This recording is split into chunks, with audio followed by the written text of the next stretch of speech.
First of all, another reason to celebrate today with the news that Jordan Henderson has been named the Football Writers Association's Footballer of the Year. Just give us your reaction to that and tell us what it is that makes him such an influential figure at the football club. His resilience made him the player he is now. So it's the question is always for footballers, what makes you the player you are? Is it a talent or is it attitude? And the answer is probably it's a mix. And Henderson is the perfect answer for that. So you're really skilled. He was always a really skilled boy. I saw videos of him when he was really young. I think Oxley found them somewhere, and we and shared them all with all of us. And so he was already there, an exceptional player.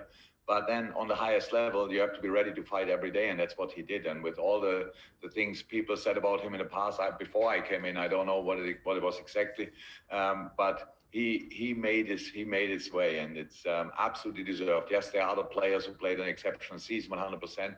But if you want to have a guy who really fought his way through to the point where he is now, and became just absolutely deserved one of the best players in the league. And this year, everybody acknowledges that, and I'm really happy about that, and it's so well deserved, and I'm really happy for him and really proud of him because he's an exceptional person, to be honest. Can I also ask you about Dejan Lovren as well? What is happening as regards his future? Are you expecting him to now join Zenit? And if or when he does go, does that mean that you have to bring in a replacement? So as long as nothing is decided, we don't speak about these kind of things, and so this is likely this time as well. And if you don't speak about the potential departure of a player, then we cannot speak about replacement, potential replacement. So that's the situation. If there's something to say, then probably we will. You can read it, or we will say something about it, but not in the moment. Nothing really. And finally, for me, then, one thing that we're asking all managers today: how would you sum up VAR's first season? Wow. Okay, I didn't think about it. I'm slightly surprised about the question. When I heard about it, that it will come up, and then I heard that England is waiting another year because in Germany, for example, they have it now already 2 years, and with all the problems which were there in the first year, I thought it was a smart decision to wait and have a look how it will work. So, but I'm not overly happy with it, how it works now, and not because some decision goes against you or whatever. It's not about that.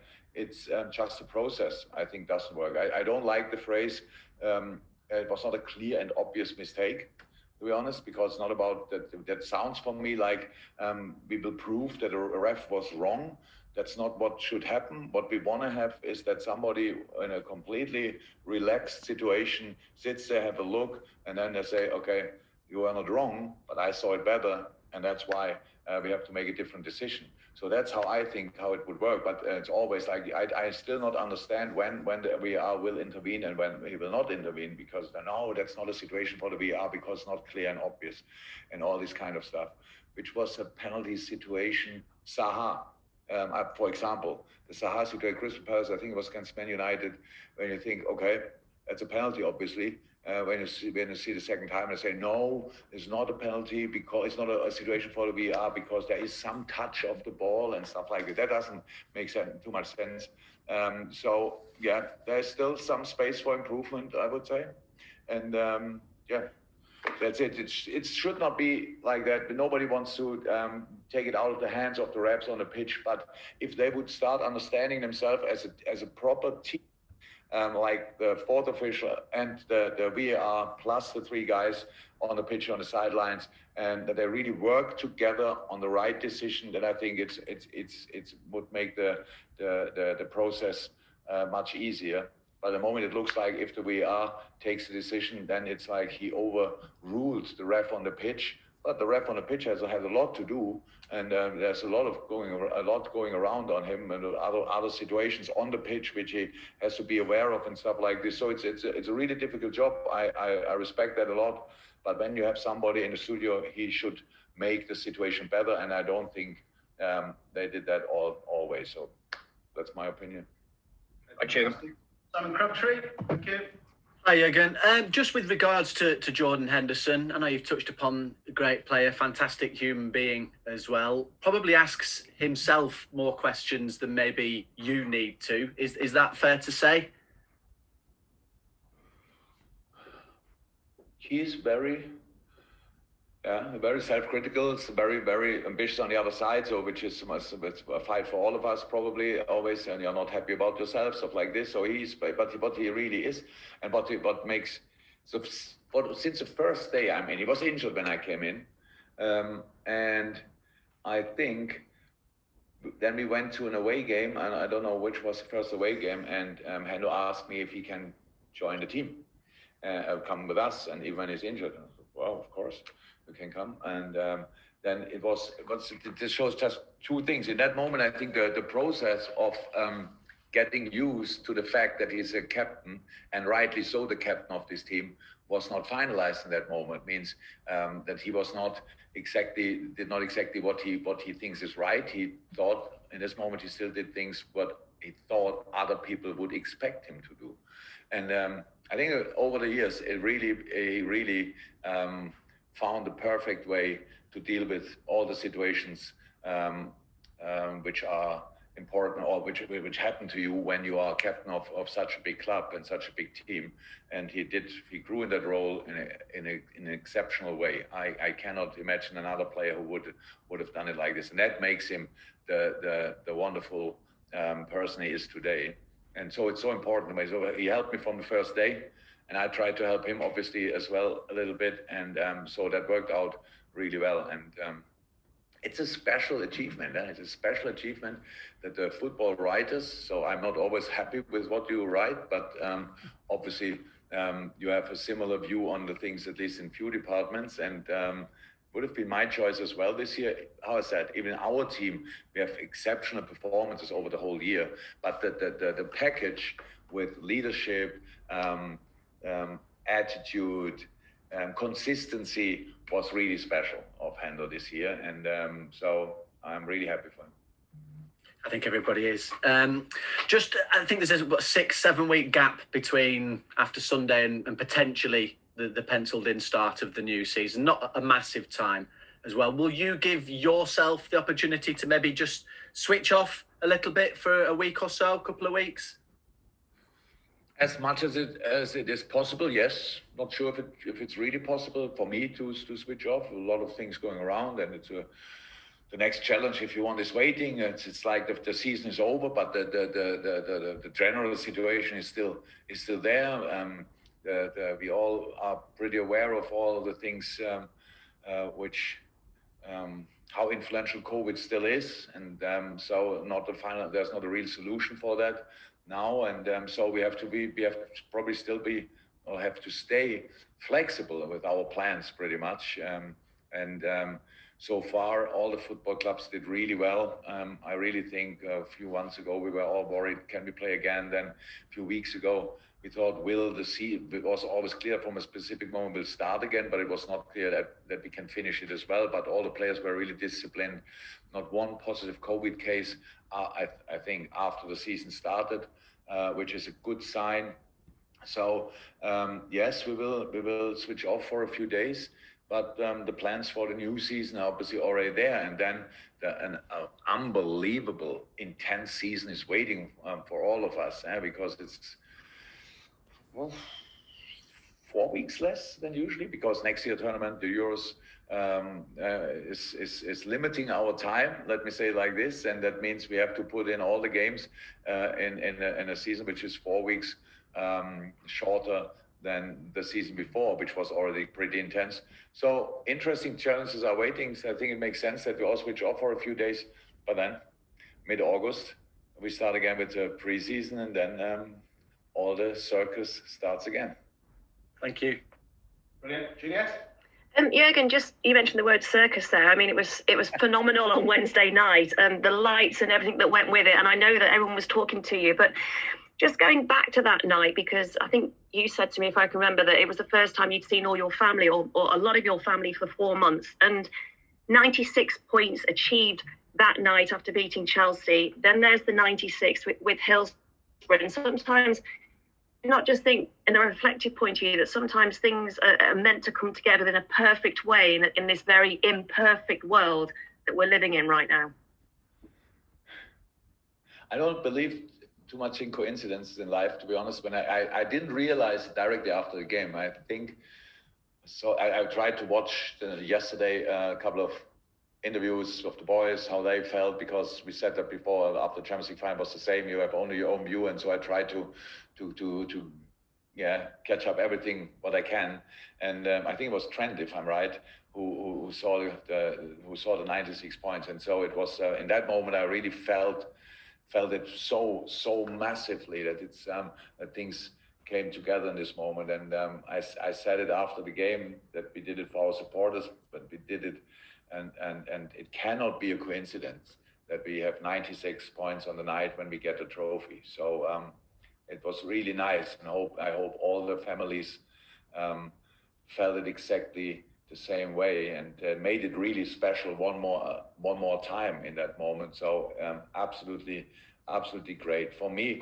It was a great night because the families were there, and that made it really special. And they couldn't watch the game in the stadium, but they were all waiting in different places and waiting for the moment when they can get out, and then sitting there and seeing their loved ones down there in a very special moment for all of us. But made it absolutely extraordinary, and I'm really happy that we could have it like this. And how I said, everybody who was involved in that, who made it happen and organized all the things around, I couldn't thank more.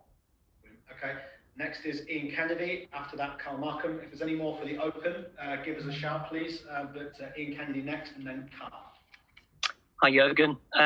Jurgen, 4 trophies in the last 14 months, I think it is. And they say success breeds success. Do you get a sense from the players that having got that first one and now built on that, there's still that, desire and determination to, because they've got that winning feeling and know what it's like to receive trophies, that they want more and more now going forward? Yeah, that doesn't make it easier, to be honest, but it gives you at least the proof that it's possible. So I'm how we all know, I'm specialist in becoming second. So that needs some mental strength to try it again and try it again and try it again. And if you then open kind of the box of the Pandora, then it's that helps massively. And I could see that that we won the Champions League last year made all the other things happen 100%, plus the season we played before. So like 97 points and then winning the Champions League is really a special year. And I know that maybe people will struggle with that, or people told me that the reaction of the boys were exceptional. I think that yes, the reaction was really good, but I think the reaction was like it should be as well. When you are that close, then you just have to invest more, and then you can get over the line, and that's exactly what happened. And so we will stay greedy. We have to, and we will. And but if that then leads automatically to more trophies, I don't know, because other teams have other reasons to make the next step. And how we saw again on Wednesday night, the distance between us and Chelsea is not 30 odd points. That night it was 2 goals and a tricky moment when Pulisic missed the target and stuff like this. So that's how football is. But we will not change our attitude. We try to improve. We try to improve the attitude. We try to improve everything. So is it possible to do it for a longer period? Yes. I would say there's no reason. There's absolutely no reason for it. If you really make a cut, so when the season is finished on Sunday, enjoy it, be happy 100%, and then mid-August we start training again. And from that moment on, we will try it again with all we have, and nothing will hold us back. And it's just a really nice story which the boys wrote over the years. But it's not finished yet, and we decide when it is finished. And I want to see us just fighting for the next whatever trophy is out there, and fighting on the pitch, really enjoying the hard work and all that stuff. And as long as we do that, we have a good chance. And because the first thing you have to do, like always, you have to be a team nobody wants to play against. And I think we are a little bit like this, but we can be even more uncomfortable, and that's what we have to try. And Jurgen, it has been an amazing season. We've reached the last game of it now. And this might be a difficult question, but is there one special moment from the season, maybe a goal or a certain game that stands out for you that you'll take forever?